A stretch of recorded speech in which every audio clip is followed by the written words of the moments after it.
Let's go out to the Toyota of Hollywood guest line. Shop hundreds of Toyotas indoors in one of America's largest showrooms at Toyota of Hollywood on 441 between Hollywood and Sheridan. Then we'll talk to our friend of the show, host of the Locked On Heat podcast with David Ramil. They do a fantastic job. Go catch them on all podcast platforms, including the Odyssey app. And, of course, on YouTube, you guys can go watch them. Wes Goldberg, kind enough to join us here today on the heels of the Pat Riley press conference yesterday. Wes, thanks for the time, man. Really appreciate it. Thanks for having me. Excited to talk some Heat offseason. Yeah, man, it's an interesting week. I felt yesterday like it was very much a poker face Pat Riley press conference because we are so close to all the action, free agency, the draft. But for you, what was I guess the most interesting takeaway from the Godfather yesterday? Well, I loved how he opened it up and he was like, I'm not going to be able to talk about any of the rumors out there. So acknowledging that their rumors are out there, but saying I'm not talking about any of that. And obviously he can't because of the rules in the NBA and stuff. But it felt to me like a sales pitch. And a lot of these kind of end of season press conferences for every franchise are kind of a sales pitch. The question is, what are they selling and who are they selling it to?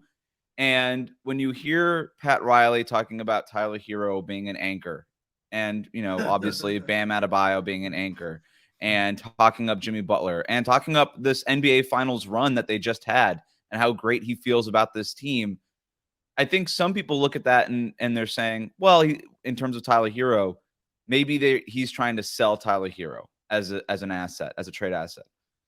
I'm not so sure that that's the case. I think that other general managers and front offices are smarter than that. They're not whatever they think of Tyler Hero. I don't think Pat Riley's comments changed their opinion on them. So then I'm like, okay, who's he selling to and what's he selling? And I think he's selling to the Miami Heat fan base. I think if a big blockbuster trade doesn't happen, if the Damian Lillard thing doesn't happen or something else like that does not happen, then we are looking at a very distinct possibility of kind of not running it back necessarily, because there are going to have to be some changes just by virtue of free agency and things like that, but maybe not getting that super duper star that so many Heat fans want and are interested in getting. And so if that happens, Pat Riley could basically look at this press conference and point to it and say, I feel good about it. I told everybody. I came out on the national platform. I came out in our biggest press conference of the season, and I said, I feel good about this team, and we have two franchise anchors in Bam Adebayo and Tyler Hero. We've got a superstar veteran in Jimmy Butler, and don't worry, guys, we're being patient. We're not rushing anything.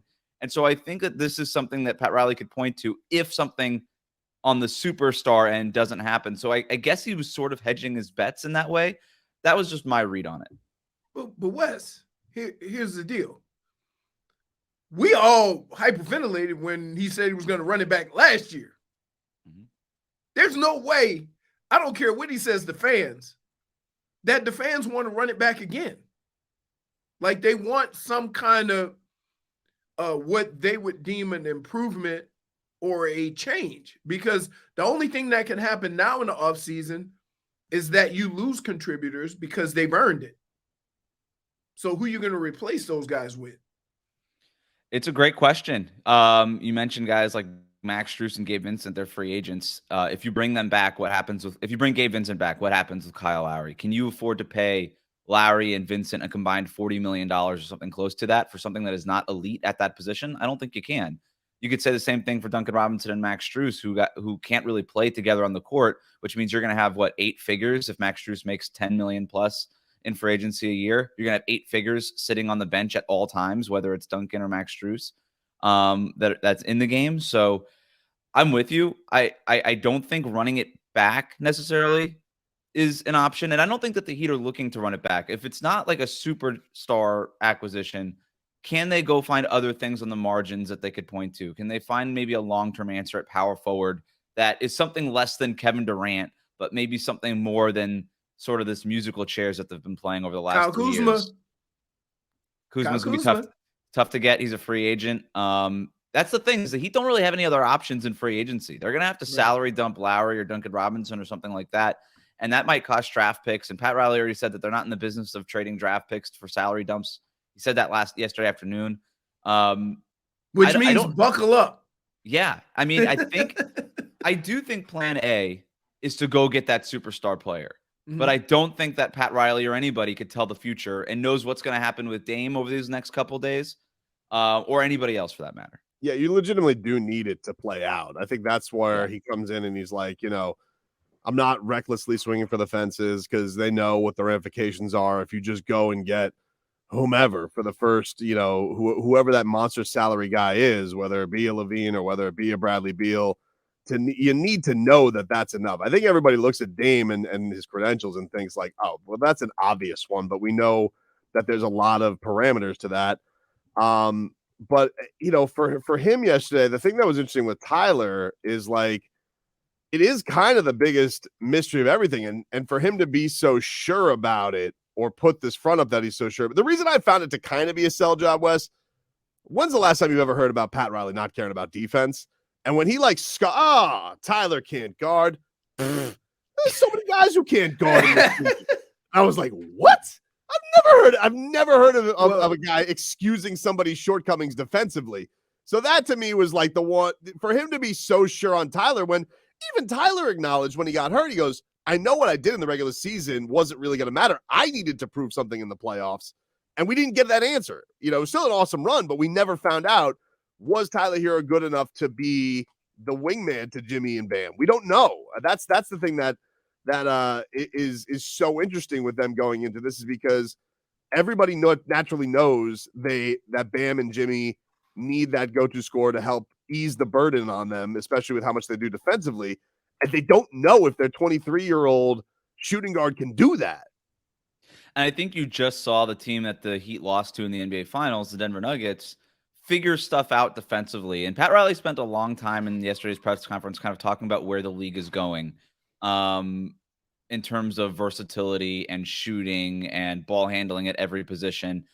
And yeah, I think that's definitely part of it. I also think like when he's talking about defense not mattering, it was kind of strange because this time last year, he's talking about how Tyler had to get better defensively and he knew it. And Max and Duncan and even Omer Yurtseven, all these guys had to get better defensively.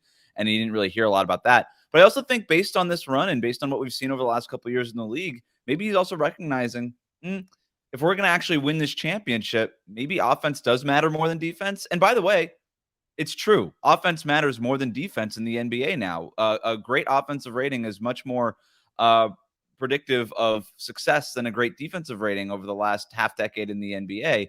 And the Miami Heat, they don't like to admit it, but they are a numbers analytically driven organization. They pay a lot of attention to these things. So I don't know. I think, sure, some of it was a sell job. But I also think that a big part of the sales pitch was trying to pitch that to fans who might end up getting disappointed if this offseason doesn't go the way that they want. And again, I'll repeat it, the way that the Miami Heat want, because they do want to find a star player. Wes, I would say one of the reasons why he scoffed at the defense was because if you look at the finals, they held Denver to their lowest average of the playoffs. Mm-hmm. So he might be looking at it as, wait a minute, we're playing good enough defense. We just can't score. And that's where that bona fide scorer comes in. But that's why he can kind of back off. It wasn't like Denver scored 125 points every night.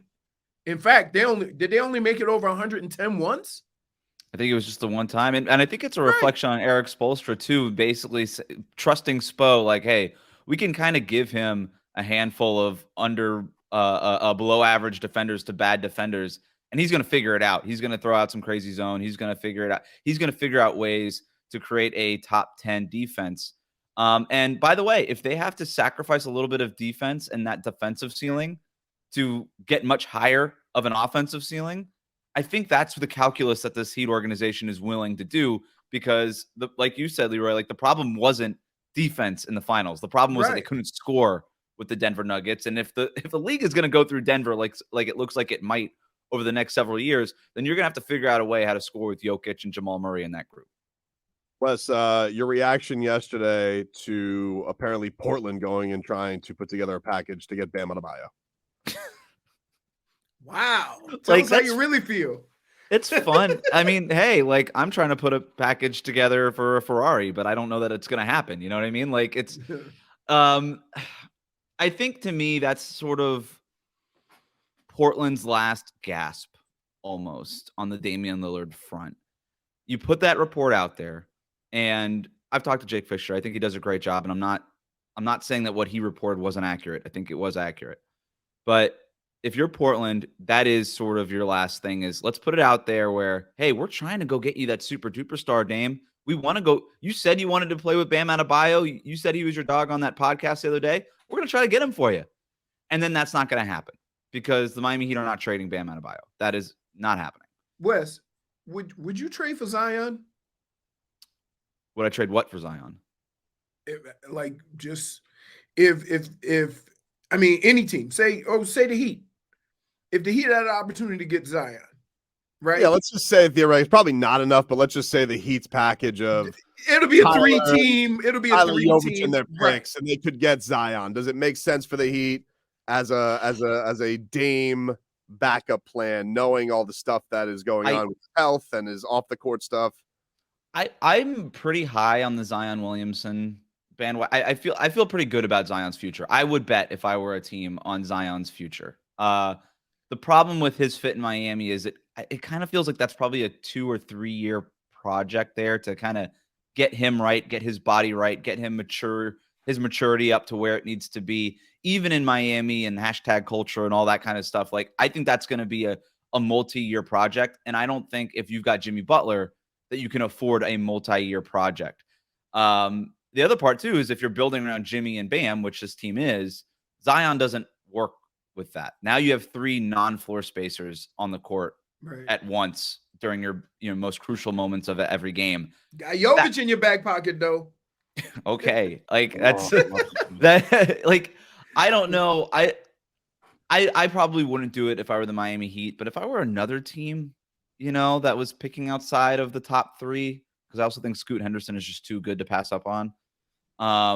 I would really seriously look at Zion Williamson if he's really out there as a trade target, but I don't think he's right for the Heat.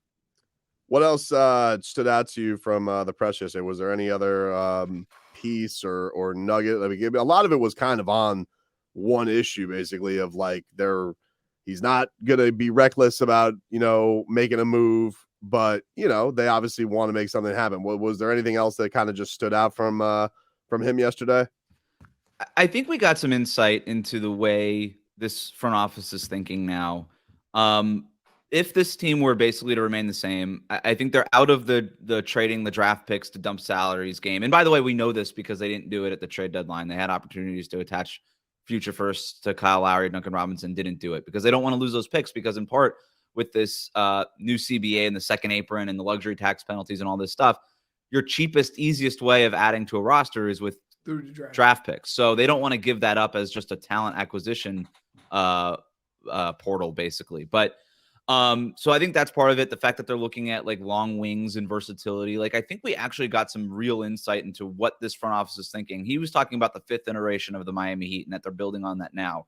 I don't know that they're going to build that this summer, but I do think that we're going towards a place where the Heat are a little bit more draft conscious, a little bit more looking at versatility and offense and shooting and ball handling and length and things like that we haven't really seen. I mean, the Heat were basically the shortest team in the NBA this last season.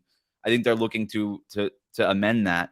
And I think that based on the Bradley Beal thing, I don't think that this team also wants to be in the business of being like Phoenix and getting desperate and overpaying for things. Like, this team does not want to overpay on value. And if that means they're going to miss out on a quote unquote star here and there, then that's what's going to happen. But I think we kind of understand what this Heat front office is all about now. It's, if we can go get a superstar on value, we're going to do that.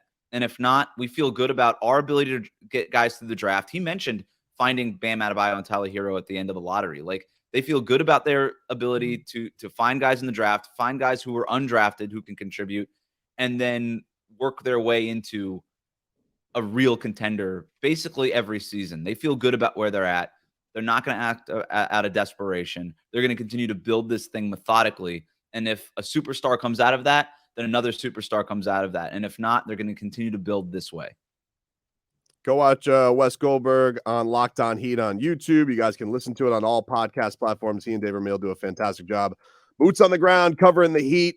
And we appreciate it, man. Thank you so much for joining us. Thanks, Wes. Thanks, guys.